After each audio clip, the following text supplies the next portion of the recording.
रामायण मेला 1982 में प्रारंभ हुआ। इससे पहले डॉक्टर राम मनोहर लोहिया जी ने देश के भी अलग अलग भागों में कुछ रामायण मेले प्रारंभ कराए थे, आयोजन प्रारंभ किए थे, रामायण उत्सव के कार्यक्रम प्रारंभ कराए थे। डॉक्टर राम मनोहर लोहिया इसी अयोध्या जनपद की, आज के अंबेडकर नगर जनपद में उनका जन्म हुआ। बहुत पढ़े लिखे थे, लेकिन मंदिर नहीं जाते थे। प्रवृत्ति से सोशलिस्ट थे, समाजवादी चिंतक थे। उन्होंने कहा था, जब उनसे एक बार पूछा गया कि इतनी विषमता के बावजूद उत्तर से दक्षिण, पूरब से पश्चिम, रंग रूप, भेष भाषा, खान पान, रहन सहन सब कुछ अलग अलग होते हुए भी भारत एक कैसे है? तो डॉक्टर राम मनोहर लोहिया ने उस पत्रकार को बहुत गौर से देखा और कहा, एक ही बात कही। उन्होंने कहा, याद रखना, मैं मंदिर नहीं जाता, लेकिन मेरा यह दृढ़ विश्वास है, जब तक भारत की आस्था भारत के 3 आराध्य देवों के प्रति, श्री राम, श्री कृष्ण और भगवान शिव के प्रति, जब तक इसकी आस्था बनी रहेगी, तब तक भारत का कोई बाल बांका नहीं कर पाएगा।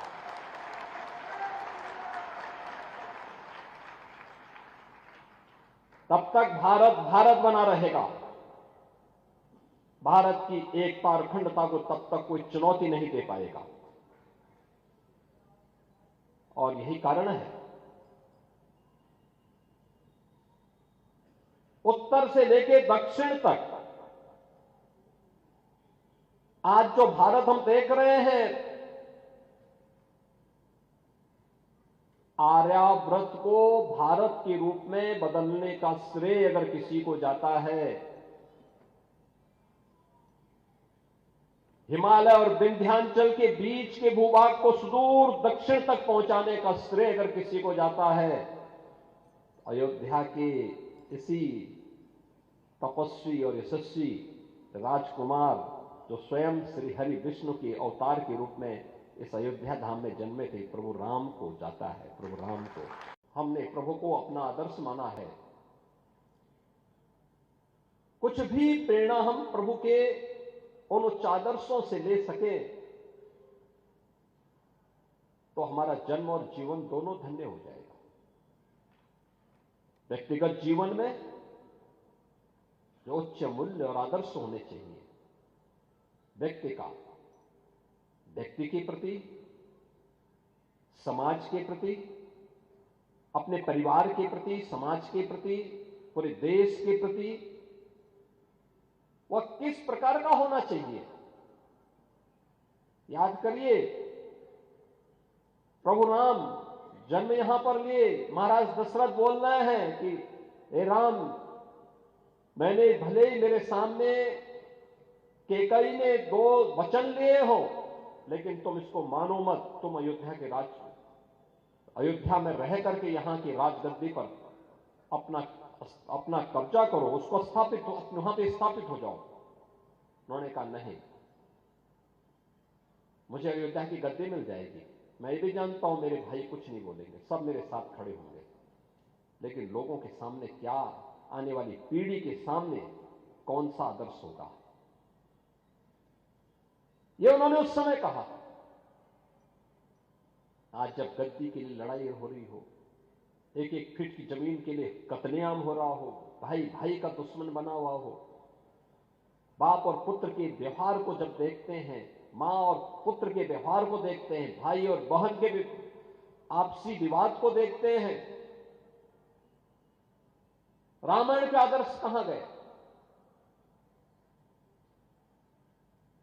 सामाजिक स्थिति के बारे में, जातीय संगठन किस प्रकार की सामाजिक व्यवस्था को तार तार कर रहे हैं। भगवान राम और निषाद राज की मैत्री, कहां गई वो मैत्री? कौन उसको जोड़ेगा? वे गले मिलते हैं निषाद राज के।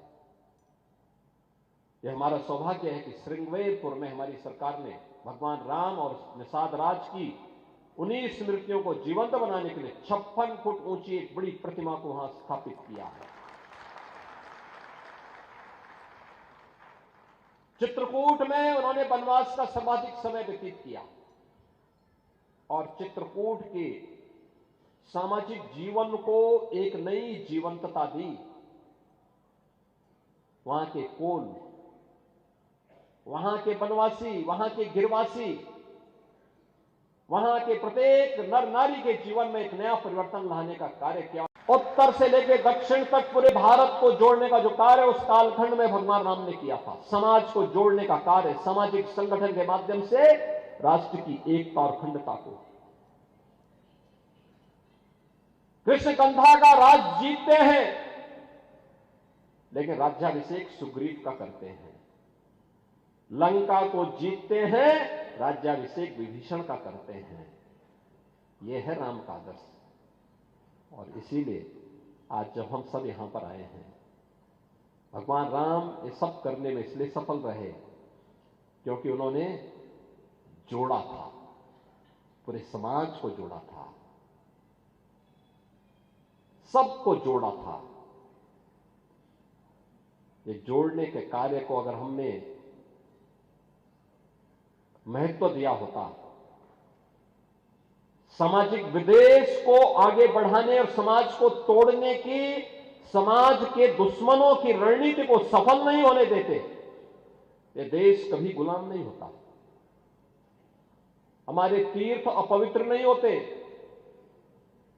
चंद मुट्ठी भर आक्रांता आकर के भारत को पद्दलित करने का दुस्साहस नहीं कर पाते। भारत के वीर योद्धाओं ने रौंद डालते, लेकिन हमारी आपसी एकता में बाधा पैदा करने वाले लोग वे सफल रहे। और उन्हीं के जो जीन्स है वे आज भी हैं, जो जाति के नाम पर राजनीति करके सामाजिक ताने बाने को छिन्न भिन्न करने का प्रयास कर रहे हैं। दुश्मन बगल के देश में किस प्रकार का कृत्य कर रहे हैं, याद रखना। किसी को अगर गलतफहमी हो, 500 वर्ष पहले बाबर के एक सिपह सालार ने जो काम अयोध्या में किया था, जो काम संभल में किया था, और जो काम आज बांग्लादेश के अंदर हो रहा है, तीनों की प्रकृति, तीनों का डीएनए एक जैसा है। गलतफहमी में मत रहना। अगर कोई ये मानता है कि वो बांग्लादेश में हो रहा है, तो यहां भी बांटने वाले तत्व उनके लिए बेट बन करके खड़े हो रखे हैं, पहले से खड़े हैं। वे समाज के सामाजिक ताने बाने को छिन्न भिन्न कर रहे हैं, सामाजिक एकता को तोड़ करके, आपको बांट करके फिर काटने का और कटवाने का पूरा इंतजाम भी कर रहे हैं। ये बांटने वाले लोग, बहुत सारे लोग तो ऐसे हैं जिन्होंने दुनिया के तमाम देशों में प्रॉपर्टी खरीद करके रखी हुई है। यहां संकट आएगा वहां भाग जाएंगे, मरने वाले मरते रहेंगे, यही करेंगे लोग। और इसीलिए आप सबसे मैं कहने के लिए आया हूं, हमने अगर प्रभु को अपना आराध्य माना है, उनके प्रति समर्पण का भाव है, यह तब तक अधूरी है जब तक हम उनके उच्च आदर्शों से कुछ प्रेरणा प्राप्त करके अपने जीवन को उसके अनुरूप में ढाल दें और उसके अनुरूप तैयार करना अपने आप को।